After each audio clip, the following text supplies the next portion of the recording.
Welcome back to SwitchOff South Africa. I'm Nicky Nash, as always, in Power Car Mission to change cars and all things motoring. Today, I bring you the GWM Tank 500. Sorry man, I mean the GWM Tank 500. I'm gonna tell you everything you need to know about this vehicle, from the exterior look of the vehicle, interior look of the vehicle, how it drives and how it is off-road as well.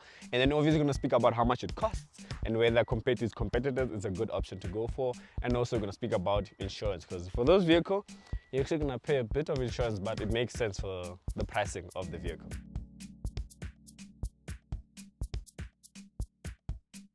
So starting with the exterior look of the vehicle, where I'm standing in the beginning of a review is where I like the car the most. So this vehicle, I like it at the back. It's very imposing from the back. Like, I like it from the back. And I think it's because I like it from the back because it's not new in terms of the look at the back. It looks like a specific vehicle. I don't know what car. It looks like a specific vehicle. If you guys can figure it out, then good for you. I can't figure it out. But the overall look of the vehicle at the back looks good. I like the tail light design as well, that they've went downwards in terms of the light design. I like that. Then it's big in terms of the writing. It writes the GWM tank, sorry. It writes there at the back. That's very good. And then there's only one model you can go for, and it's this one, the Tank 500 hybrid model. So there's only one, which is this one. So I like it. It looks good from the back. They haven't done too much. You get your reverse camera here, and then right here, this is where you in-house your spare wheel. So that's good about the vehicle. When you move on to the side profile of the vehicle, the car looks good. For me, I like the overall look of the vehicle. Like, it looks good. If you watch my launch video, and this is where I come to moving into the front, there's a lot of chrome with this vehicle. And if you watch my launch video, I had said I don't like the chrome, but this is why there's a launch video and there is a full review. I take my words back. This car looks good with the chrome. I take my words back, because I've seen, like, on the Change Cars website, if you go to the website, you can see there's vehicles that, there's this one, the way they've tried to blacken it out, like instead of the chrome, make it black. And you know what, it doesn't look good. It looks forced, so I don't like it anymore. I don't like that anymore. I like this chrome. So I take it back to Kumbi. Kumbi said he likes the chrome. Kumbi, I'm sorry. I didn't know your game. I wasn't familiar with your game. Now I am familiar with your game. But overall, that's with regards to the exterior look of the vehicle. You get LED headlamps up front, which actually do the wonders. They work good in front. Then you get a 360 review camera around the vehicle, which actually helps to, if you look at where I am, it's good when you're driving. You can't see certain rocks, like there's this rock over here. So it's good that I was able to, with the 360 view, I was able to see that rock, because when you're sitting inside the vehicle, it's actually quite big, so you can't see every certain element. So it's good that a vehicle this big has a reverse camera. But let's go into the interior of the vehicle. Let's speak about the interior, because that's where there is quite a lot of features.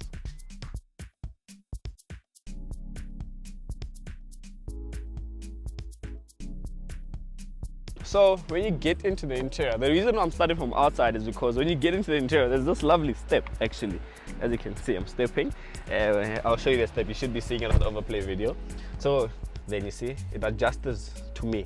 So this is my driving position, so it moves for you. Then when you get out the vehicle, this goes up, the seat goes back, and does all the fancy things. So you get into the interior of the vehicle, you get a lovely wrapped, leather wrapped steering wheel, which enhances everything you need to do. So you can get your cruise control stalk is actually down here. So I'm not a fan of cruise control stalks like this. I prefer the cruise control on the steering wheel, but that's a chat for another day.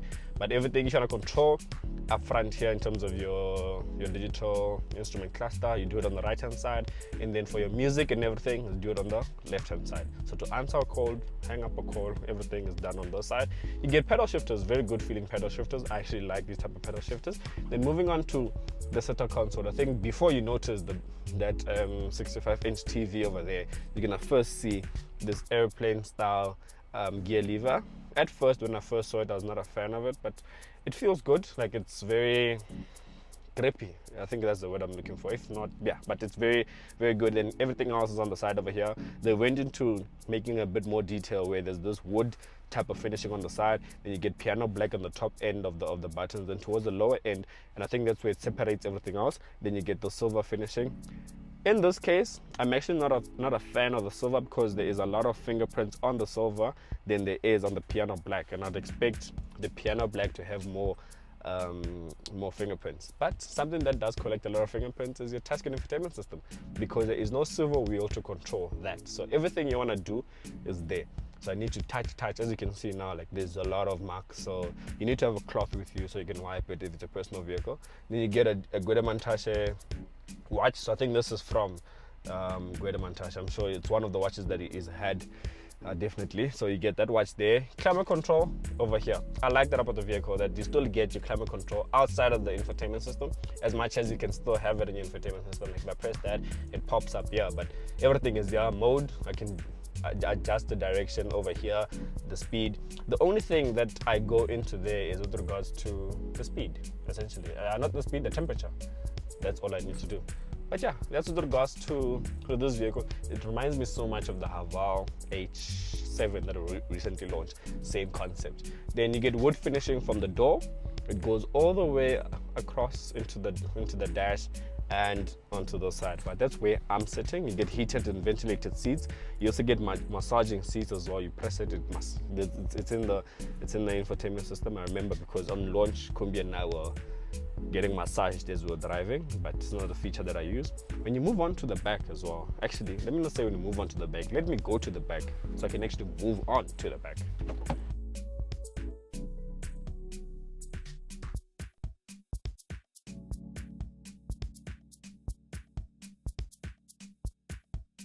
So, moving on to the rear of the vehicle. That step I was telling you guys about, it's too good. So, firstly, you get these lovely seats. These seats actually look good. I actually like these seats. Then, to show you how practical it is, like this is the leg room, right? And to remind you, this seat moves back when I get out the vehicle. So this seat is not in my current driving position. It's in its comfort setting where ease of access when I get in and out. So this is not behind my sitting position. Behind my sitting position, this seat will be further forward, but already look at the leg room that I have. Headroom, very decent. You get this lovely big glass sliding panoramic sunroof, and then to the center console over here, you get your climate control system, so you can actually adjust it for yourself. You can adjust the fan speed, the temperature. Then it also has ventilated seats over there. It would have been better if it had ventilated and heated seats, but unfortunately it's just ventilated. But that's with regards to it at the back. Then this is it. You get an armrest here with your cup holders hidden inside to press, then they come out. I'm okay, just that I would have preferred if this was longer and then the cup holders were like in here, just covered instead of these pop out ones. But yet again, it's my personal preference. Then if you are wondering, is this a 7-seater? Yes, it is a 7-seater. I'm gonna show you how I fit at the back, but first I need to show you that this is not hard labor. You don't lift the 6th and 7th seat. You actually press a button, then they will lift up, and then I get in, and then you'll be seeing if it's tight or not tight. Tell me if you guys would fit. I'm 1.74 meters tall, so you can gauge that for yourselves.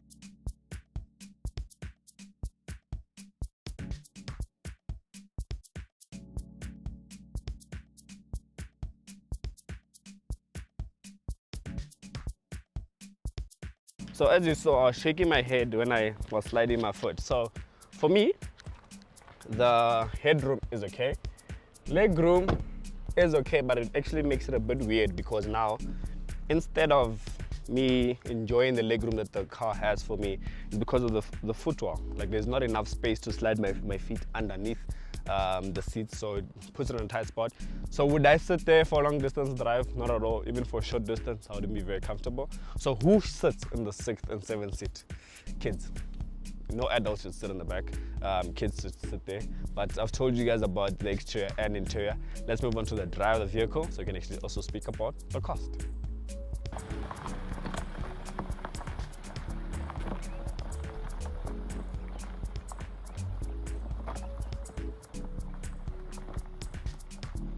So when we move on to I think the most important aspect of this vehicle in terms of how does it drive, is it a good vehicle to drive? For me personally, it is an amazing vehicle to drive, but I think something that I've spoken about even in my launch videos, that this car would have been much better if it had a V6 diesel and not what it's using currently. So currently it's using a 2-liter turbocharged engine with hybrid assistance, so battery assistance, making it a self-charging hybrid. So you don't plug it in to charge, it's a self-charging hybrid, so it decides when it charges. When you start up the vehicle, starts up in it starts up quiet, so in battery mode, and then it kicks in the engine depending on the driving mode you're in or how heavy you are on the pedal. But here, in terms of power, we're looking at 255 kilowatts and 648 newton meters of torque. And I've said this before, is that it doesn't feel like it's producing that much power. For me, it feels more like it's producing 200 kilowatts. That's what it feels for me. And in terms of newton meters of torque, more to the 550. It doesn't feel as what it should. So if you take these figures that it has and you put them to like the Americans or the Germans, it would feel a bit more faster. And I speak about the Americans because it does compete with an American counterpart. This car is priced at 1.2. The American counterpart is a Ford Everest. We'll speak about competition. I just want to go back to the drive of the vehicle, and more especially focusing on the on-road presence of the vehicle. So this vehicle, it doesn't have air suspension, but when you're driving, it feels like it has air suspension because of how comfortable it is on normal road surfaces. When you're driving, it's there. There is a big turbo lag, and you'd expect there shouldn't be a turbo lag being a hybrid assistant, so you'd expect that the battery is always ready to kick, but there is turbo lag in this vehicle. I think that's a big downfall for me in this vehicle. Sometimes you do put your foot down, but the car doesn't accelerate instantly or even takes a bit of time, so it doesn't even feel like a hybrid at times, that you forget that you're actually driving a hybrid until you start the vehicle and it's quiet. Then you remember, I'm driving a hybrid. Then when you move on to where I am, or where we basically took the review today, where we are, it's a gravel road, and there's parts where only a vehicle this big and this capable can get here. So it's confidence inspired because I know it has 4 high, it has 4 low, 4 low being low range mode, where it gives you low traction on the bottom end. Then you can lock your diff, you can lock your front diff and your rear diff. So it gives you confidence inspiring, as you can see right now from the overplay videos that I was just driving, because I know the vehicle can handle this. I do believe if I went on harder off-road trails, it would handle it, but unfortunately, I think, guys, I need to tell you this now. I would have loved to take this to like some serious off-roading to test its off-road capabilities, but unfortunately I can't. It's not my vehicle, so I don't want to risk damaging anything on the vehicle, because if I do that, then I need to cough out the money out of my pocket, because who said I should go off-roading? But I do believe the car is capable of off-roading, and for the person buying this vehicle, you'll hardly ever find yourselves here. You know, I think that the type of people that buy these vehicles hardly go here.